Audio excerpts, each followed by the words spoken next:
Les gars, le podcast d'aujourd'hui est une présentation de Onibi.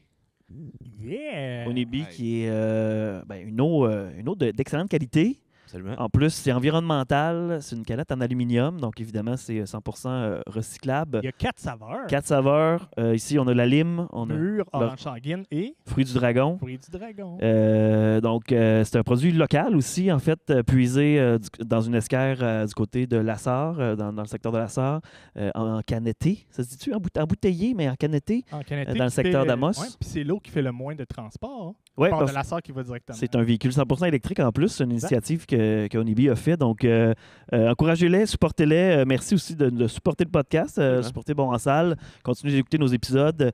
Grâce à eux et d'autres choses, on fait du bon contenu. Donc, merci Onibi.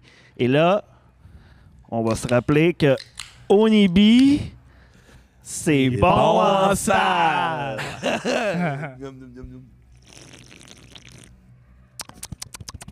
C'est bon, ça.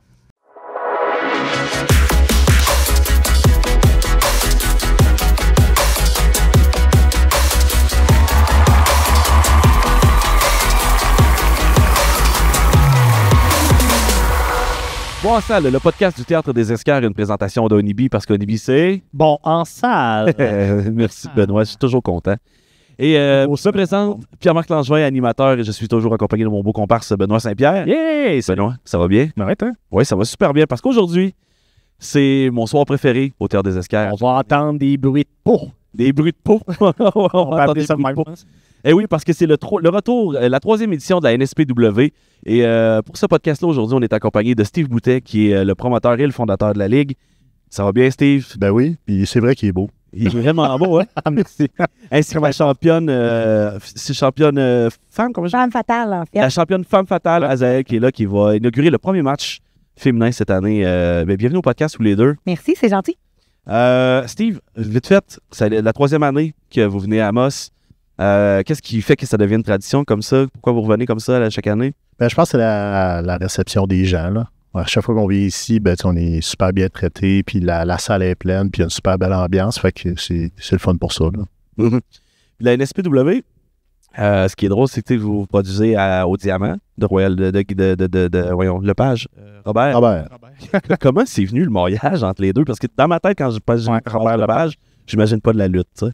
Ben, je pense que personne s'imaginait ça, là. Tu sais, il était ami avec Marco Estrada, il est venu à un gala de lutte, il a trippé, puis il nous a dit « Je vais emmener de la lutte au Diamant », on le croyait pas, mais finalement, c'est arrivé. Fait que c'est vraiment juste ça, l'histoire, là.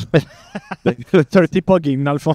Ouais, ça ressemble à ça quasiment, parce que, tu sais, tout le monde l'a jugé, là. À la conférence de presse, quand ils ont annoncé la construction du Diamant, la première chose qu'il a dit, c'est qu'il va y avoir de la lutte. Tout le monde est parti à rire, puis lui, il était comme « Non, je suis sérieux, là. » Ben, la lutte, ça reste du théâtre. Ben oui, c'est une forme de théâtre. Ben oui. Un peu comme ce qui se passe au cinéma aussi, là. Oui, c'est arrangé, là. Un scoop, là, c'est tout le monde. Mais Et- au moins, tu peux te défouler sur place. Tu sais, si, mettons, je vais te donner un exemple. À soir, on a Martin Lapierre-Gérard, qui est un méchant. Tout le monde l'haït. Ben, le monde va pouvoir interagir avec. Lui va interagir avec eux autres aussi. Tandis que même si c'est pas une énerve après Darth Vader pendant écouter un film sans sac de toi. Tu vas pas te faire choquer. non. Fait que c'est ça. Fait que c'est ça qui est le fun de la lutte, c'est que tu peux interagir avec les gentils et les méchants. Ouais, puis ça fait une histoire. Puis c'est quoi l'impact que ça a eu de déménager au Diamant sur la NSPW? Bien, on fait 4 à 5 galas par année au Diamant, puis tu sais, c'est de la visibilité qu'on n'avait pas avant, là, parce que je pensais jamais un jour me faire inviter à faire une entrevue dans une émission culturelle. Là. Je pensais jamais aller à la radio de Radio-Canada parler de lutte. Finalement, à cause du Diamant, on s'est ramassé là. Fait que tu sais, c'est des nouveaux yeux qui sont tombés sur nous autres, puis c'est juste... Ça a-tu fait un maillage de public? Tu sais, le public que vous aviez déjà avec le public du Diamant? Ben, au début, c'était bizarre. Oui. Parce que le premier gala qu'on a fait en 2019, le monde ne savait pas à quoi s'attendre.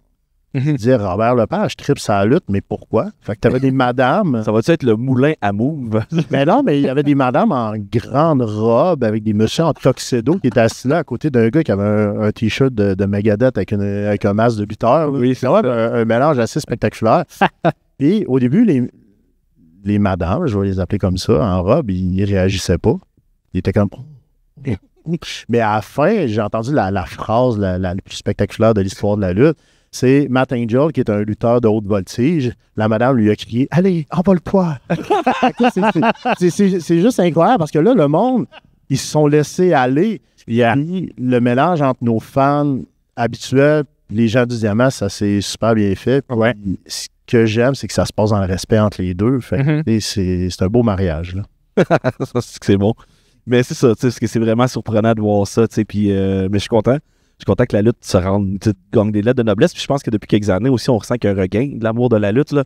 Au Québec, on a Kevin Owens, on a Sami Zayn qui sont passés par la NSPW aussi. Ah, puis aux États-Unis, Linda qui vient d'être nommée ministre de l'Éducation. Ben oui, la lutte est partout. De McMahon. Ben oui, c'est vrai. Elle est partout, la lutte, maintenant. Puis toi, Zaël, ça fait combien de temps maintenant que tu fais de la lutte? Ça fait 10 ans cette année. J'ai commencé en septembre 2014. Moi, j'étais une petite fille de Shawinigan. OK. Donc, j'ai commencé à la FCL à Shawinigan. Puis en 2019, en fait, j'ai rejoint... 2018, j'ai rejoint les rangs de Generation Next, qui est l'espèce de club-école, si je peux dire ça comme ça, de la NSPW. OK. Puis en 2019, j'ai rejoint là, ce qu'on appelle le roster régulier là, de la NSPW. Fait que vous avez votre NXT, dans le fond. Ouais, NSPW. Ben oui, c'est, mettons, comme le NXT ou le Rocket de Laval, mais qui a du succès, genre Generation Next. C'est un peu comme ça. Ouais, je comprends. Puis, non, mais la ligue que tu parlais, la première, La FCL. FCL, c'est ça quoi? Ouais. C'est Fédération canadienne de lutte. OK. Ouais. C'est bon, ça répond à ma question. Puis dans le fond, Generation Next, comment ça marche? C'est la sélection? Comment t'es rentré? Comment t'es été rendu? Mon Dieu. T'as-tu passé une audition? Non, absolument pas. Je pense que c'est juste de fil en aiguille avec la lutte. On est capable de promouvoir notre personnage, de se montrer sur les réseaux sociaux, tout ça, des vidéos, vraiment d'aller chercher notre popularité au niveau auprès des gens, mais aussi auprès de nos comparses. Donc, de fil en aiguille, tout simplement, j'ai été intégrée dans certaines histoires à Generation Next. Puis, par la suite, le booker, le scripteur, en fait, de la NSPW. Tu peux dire des mots en anglais, c'est correct. Ouais, le booker, dans le fond, Michael Bisson m'a approché, c'est ça, en septembre 2019 pour faire le spectacle d'octobre 2019 du Diamant qu'on parlait tantôt. Ouais. Puis êtes-vous coaché à travers Generation Next? Est-ce qu'il y aura de la formation et tout? Ben, dans le fond, à la base, Generation Next, c'est fait pour donner de la pratique de ring aux gens qui commencent. Puis on a une école de lutte à la NSPW, puis la plupart des lutteurs de Generation Next passent par l'école de lutte. Mais tu sais, il y a du monde comme Azael qui... qu'on voit ailleurs, qu'on dit il y a quelque chose à faire avec, il manque un petit quelque chose. La plupart du temps, le petit quelque chose qui manque, c'est de faire du ring. Fait que, tu sais, c'est bien beau faire des cours de lutte pendant 2, 3, 4, 5 ans, mais si tu luttes pas devant une foule, mais tu sauras pas comment réagir. Il y a plein de choses que tu vas manquer. Fait que Generation Next, c'est une belle plateforme pour justement donner de l'expérience de ring avec une foule. Puis, tu sais, là, longtemps, à Generation Next, on avait 10-15 personnes dans la foule, mais là, on a toujours 200-300 personnes. Oh, fait que quand même. Ça a gagné en popularité, puis c'est vraiment le fun aussi. Là. Ouais, non, c'est ça, puis c'est parfait. C'est ça, c'est l'expérience. Exact. Ça fait combien de temps que t'es championne maintenant? Ça fait depuis le 14 septembre cette année. C'est tout frais! C'est tout frais! Félicitations! C'est-tu ton premier défense? Ta première défense? Non, j'ai quelques défenses à mon actif. T'es-tu face ou heel? Je suis face. Oh, OK. Bon, on va être obligé de crier on va t'encourager. Je suis une très bonne heel, mais je suis face. C'est quoi tu préfères jouer? Tu préfères être une heel ou être une face? Être méchant ou gentil pour les gens qui nous écoutent. Ouais, c'est vrai, j'ai pas pensé. En fait, j'aime beaucoup les deux. C'est très différent. J'aime être heel méchante parce que ça me permet de plus répondre aux gens, justement, dans la foule, d'interagir un peu plus. Lousse. Oui, exact. Tu sais, puis pour moi, c'est facile. Je l'ai longtemps été là, au début de ma carrière. Fait que pour moi, c'est quand même facile, justement, d'aller chercher ça.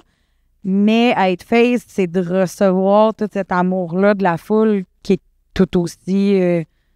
qui amène une toute autre émotion, finalement. Là. Fait que les deux me plaisent beaucoup. Là. Puis, tu sais, je vais revenir un peu sur l'historique de la lutte un peu. C'est quoi la réalité pour un lutteur semi-pro professionnel au Québec en ce moment? On est-tu capable de vivre de ça à 100% ou c'est encore une... Ben, le premier conseil que je donne aux gens qui s'embarquent dans la lutte, c'est quittez pas votre emploi. Non! Faites pas ça, c'est pas Non, c'est sûr que non, tu sais, La lutte au Québec ne sera pas viable tant aussi longtemps qu'un des gros 4 postes de télévision que tout le monde a s'intéressera pas à la lutte. Ouais. Si TVA, Radio-Canada, on a toujours des name dropping? Bon, oui. On est sur Internet, là. OK. Oui. Sur les interwebs. Sens-tu? OK, fait que tu sais, nouveau TVA, Radio-Canada, Télé-Québec, si ces 4 postes de TV-là disent pas « Hey, on va mettre de la lutte québécoise à la télévision », ben ça va être impossible de vivre la lutte québécoise. Tu sais, la lutte est à son meilleur présentement. Ils dorment sur la Switch. Je dis pas ça parce que je suis comme, il faut absolument que ça arrive, mais présentement, ils dorment sur la Switch. Oh, Parce qu'aux États-Unis, la lutte est populaire plus que jamais. Oui, ça explose. Puis au Québec, c'est la même chose. Parce que les galas qu'on fait au Centre Horizon, il y a toujours 500-600 personnes. Les galas de Generation X, il y a 200-300 personnes. On a même des galas de graduation d'élèves qui font leur premier match de lutte un mercredi soir, puis on met 200 personnes quand même. Ah.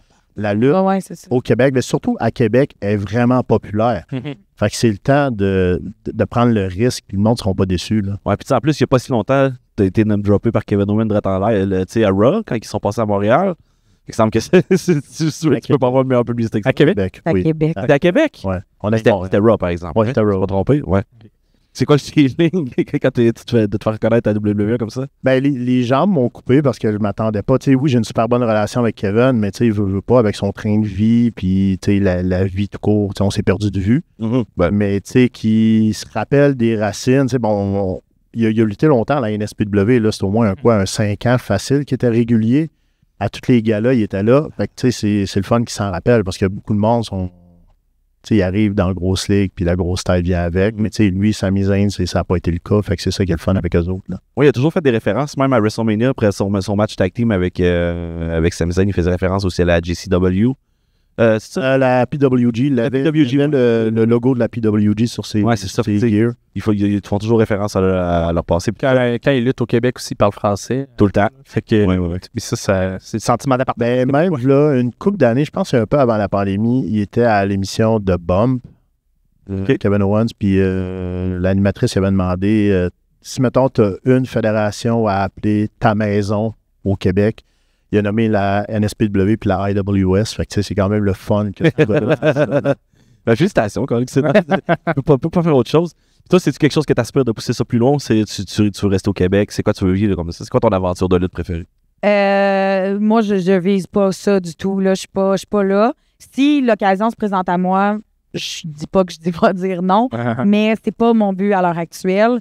Moi, en franchissant le cap des 10 ans cette année, j'ai pris une décision qui était en fait de m'impliquer justement dans les galas de graduation, les Generation Next, puis d'aider en fait les filles, les gars qui commencent à lutter, tout ça, puis des amener à se surpasser, puis tout ça. Fait que moi, c'est vraiment ça mon but cette année. T'sais, oui, je mise beaucoup sur mon branding, sur moi, au travers de tout ça, mais je veux beaucoup redonner à la lutte, ce que la lutte m'a apporté finalement. En parlant de l'école, je me demande, est-ce qu'il y a de plus en plus de femmes qui s'inscrivent à l'école de lutte? Mais il y en a plus qu'avant, il n'y en a pas assez à mon goût, parce que je pense que, tu sais, no offense. Non, c'est Le vrai. 10 ans, quand tu as commencé, la lutte féminine au Québec, c'était triste. C'était rien. Oh oui, c'était rien. Ah ouais. C'était plate parce que souvent, mais tu avais 2 personnes qui venaient souvent jouer à la lutte. Mais là, OK. tu sais, avec C'est ça. des Azael, des Casey Diamond, des Lou Farrell, des Christara, c'est toutes des filles qui amènent de quoi de nouveau à la lutte, qui sont au même niveau que les gars. Fait que c'est ça qui est le fun. Fait que tu peux mélanger tout ça, puis il n'y a aucun problème. Là. Et c'est drôle parce que tu as nommé les 4 qui sont dans le PWI. Ben, c'est ça. Ça a bien à donner parce que Quoi? c'est le top 250 mondial. Ah oui? On est 4 Québécoises à être dedans cette année. Ah Ouais, Voilà. les 4 que Steve a nommés, là, moi, Chris Tara, Lou Farrell, puis Casey Diamond. Puis, est-ce que tu trouves ça difficile, c'est-tu complexe d'être dans un milieu plutôt masculin, mettons? Est-ce que tu vois des différences? Parce que je sais que la lutte aux États-Unis a eu des petites des petits plombs, on va dire, ouais, par rapport à ça. Moi, comme Steve disait, quand j'ai commencé il y a 10 ans, la lutte féminine au Québec, là, ça. je vais passer. C'était pas pris au sérieux. Non, Ouais. c'est ça. On était le match pipi. Là. Je l'ai dit souvent là, dans les dernières années, mais on était vraiment le match pipi. Les gens en OK, pour les gens, voilà aux toilettes. Oui, c'est ça, exact. J'ai pas compris, mais j'ai compris. Mettons pas d'entraque, OK, ben il y a un match de filles, parfait, je vais à la salle de bain. Tu sais, c'était à ces moments-là que les colons dans la foule décidaient d'embarquer plus en criant qu'ils voulaient des ciseaux, des affaires de même. Les insultes. C'est ridicule parce que, tu sais, même après toutes ces demandes, il n'y en a jamais eu. Non. Là, je comprends pas trop. C'est-tu ridicule qu'il n'y en a jamais eu ou les demandes? Non, ces demandes étaient complètement ridicules, là. Mais c'est ça, tu sais, la lutte féminine a pris un tournant énorme dans les 3 ou 4 dernières années, je dirais. Là, tu sais, surtout en revenant de la pandémie, là, il y a eu vraiment un gros boost. Moi, j'ai participé à un documentaire long métrage qui s'appelle Celle qui lutte, on suit en fait moi, Lou O'Farrell puis Lou Fisto. Tu peux écouter ça où? Sur Vimeo. OK. On peut le louer présentement. Là. C'est sorti en novembre 2023, là, mais c'est disponible en location sur Vimeo. Parfait. Fait que c'est un long métrage d'à peu près 1h15. On suit les 3 lutteuses dans notre quotidien, mais aussi dans leur backstage de lutte, tout ça, notre réalité. On voit la réalité des matchs intergenres aussi, beaucoup. Surtout avec moi, dans le film, ça donne comme ça. Mais on voit beaucoup cette réalité-là, qui est mon quotidien, en fait. Là. Moi, lutter contre un homme ou contre une femme, maintenant, c'est un peu différent. J'ai pas... Tu sais, présentement, j'aime ça parce qu'avec la ceinture de femme fatale, ça me permet justement de me focusser sur tout ce qui est division féminine, tu sais, vraiment de mettre en phase là-dessus. Sauf que, de l'autre côté, je suis en équipe. Tu sais, en solo, je suis beaucoup avec les femmes et tout ça. Sauf que je suis présentement en équipe avec un homme aussi. Tu sais, on a une équipe établie intergenre. On fait que de ça, finalement, là, des combats des combats mixtes. Puis moi, ça me fait triper. J'aime vraiment beaucoup ça. Fait que c'est le fun de pouvoir faire un peu les deux choses en même temps. Là. Ouais. Là, la division Femme Fatale, elle existe depuis... 15 ans, je pense. Ça fait longtemps. Ah, fait que ça fait quand même 15 ans. Je pense qu'il y a quelqu'un dans la foule qui a la réponse. Oui. 2009. Ouais. 15 ans. Ah ouais.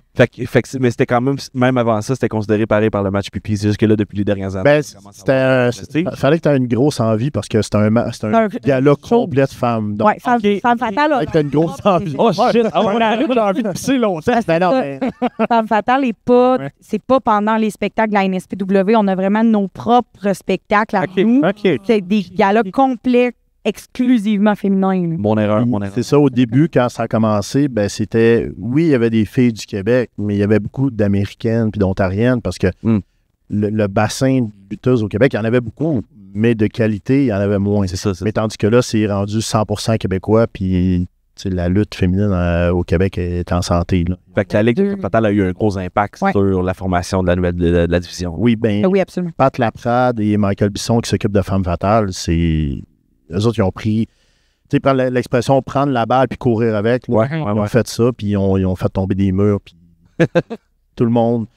Avant, dès que tu avais une fille sur ton show de lutte, ça comment c'est du eye candy, tu sais, c'est cool. Ouais. Mais là, le monde sont contents parce que tu sais, tu peux voir un gars super en shape lutter contre une fille, puis tu sais, le calibre va être là. Mm-hmm. Fait que ils ont fait une très grosse job de donner de la crédibilité à la lutte féminine, puis les filles, ben, eux autres, ils ont juste steppé up incroyablement. C'est-tu le seul show féminin, Femme Fatale? Il y a 2 promotions exclusivement féminines au Québec. Il y a Femme Fatale qui est à Québec. Ouais. Puis on a la Women's Wrestling Syndicate à Montréal. OK. Qui est en partenariat avec la IWS. Puis, les femmes, est-ce que tu fais les deux fédérations? Oui, absolument. Le marché est assez petit. Bon, on n'est quand même pas assez pour faire 2 shows complètement différents avec exclusivement des Québécoises. Il y a quelques Ontariennes qui viennent à la WWS, étant donné que c'est à Montréal, ben, c'est un petit peu plus facile d'accès. Mais Québec, là, on est presque exclusivement québécoise. L'ancienne championne était une fille de Vancouver. Puis là, il y a une fille c'est Winnipeg, hein, Zoe Sager? Je pense que oui. Mais il y a une fille de Winnipeg qui vient au prochain spectacle. Donc, Attention, ils sont dangereux au Winnipeg.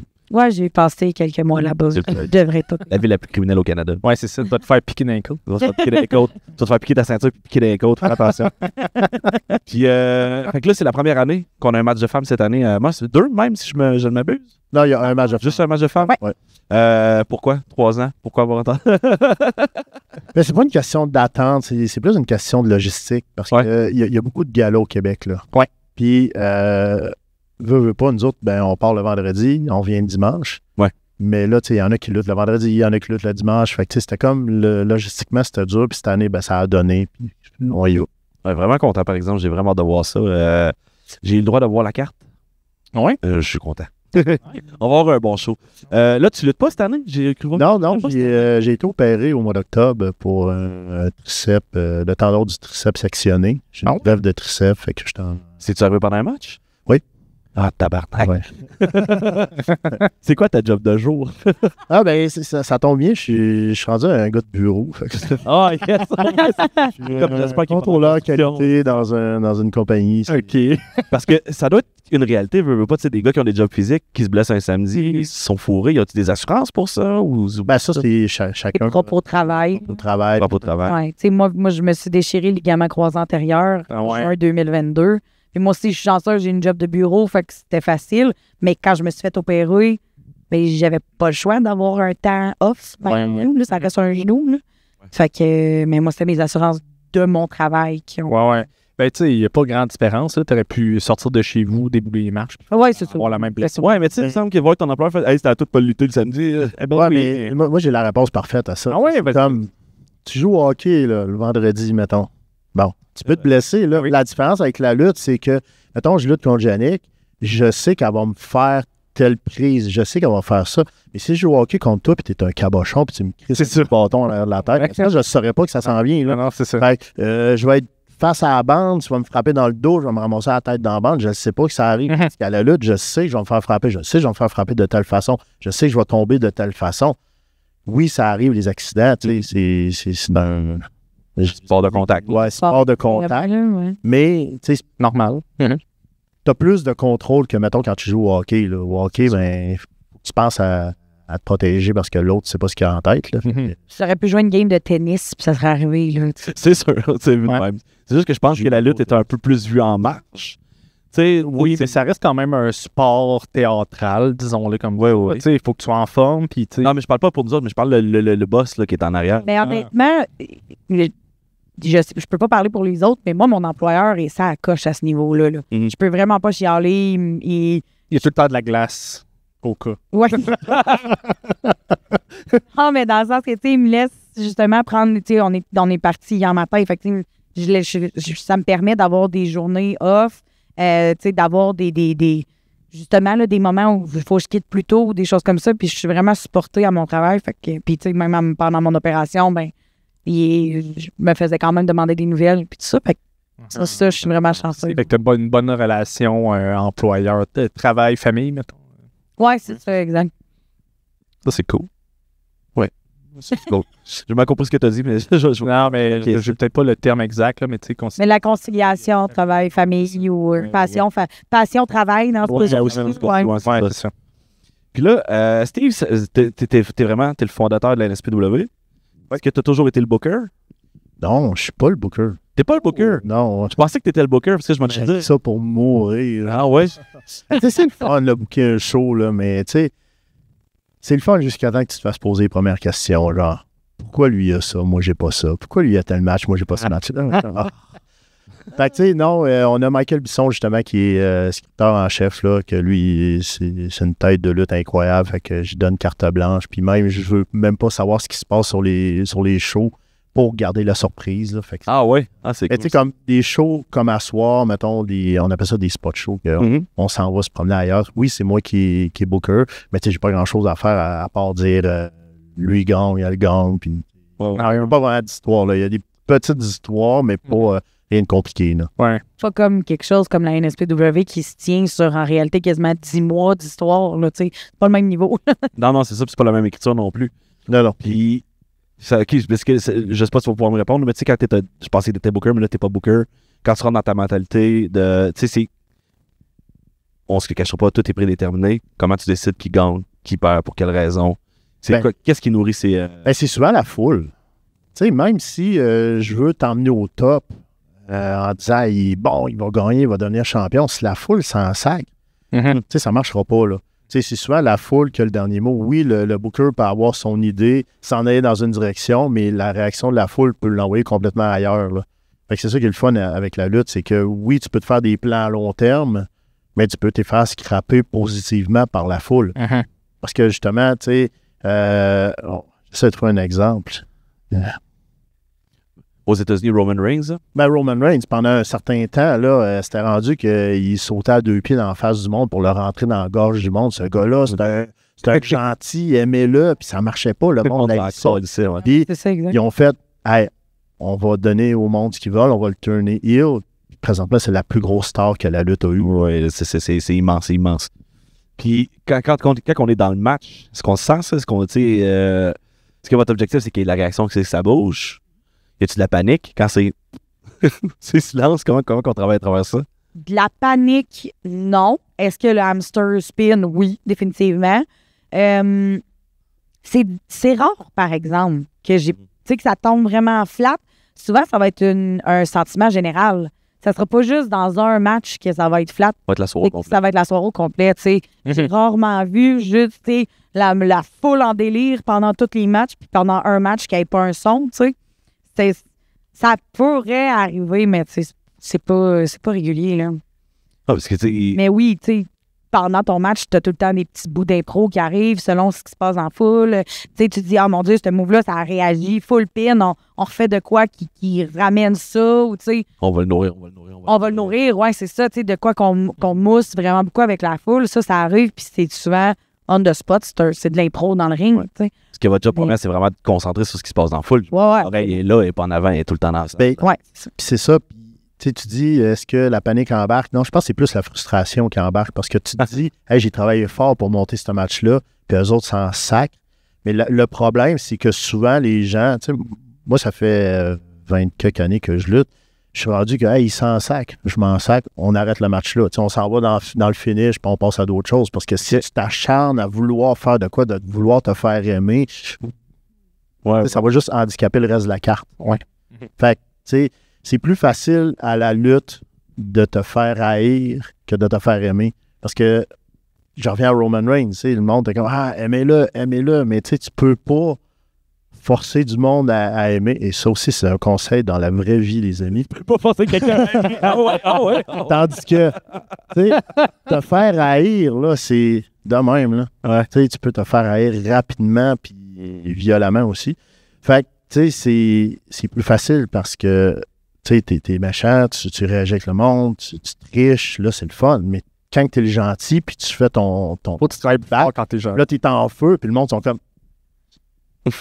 Là, c'est frustrant. Là, c'est pas que tu paniques, mais t'es encore lisse. Ouais. T'es pas content. Ouais, je pense que oui. Je pense que ça résume bien. Ouais, mais j'étais quand même curieux. Écoutez, c'est pas mal ce qui fait le tour de la demi-heure qu'on avait ensemble. Je vous remercie beaucoup d'avoir pris le temps de venir au podcast aujourd'hui. Oui, ça fait plaisir. Puis je vous souhaite un bon show. Amusez-vous. Amusez-vous surtout. Certainement. Tu vas péter la gueule à l'autre, tu vas gagner. Bien, certain. Être à moi. Être à toi. Tu reviens à Québec avec moi. Sinon, c'est moi qui gagne. Ouais, en tout cas, on va regarder ça tantôt. Bon, voilà, je vais revenir à Québec prendre Fatal Champion. Azael, Steve, merci beaucoup. Merci à vous autres. Je remercie encore une fois notre commanditaire Olivier et le Théâtre des Oscars. Bonne soirée tout le monde. Allô, bye.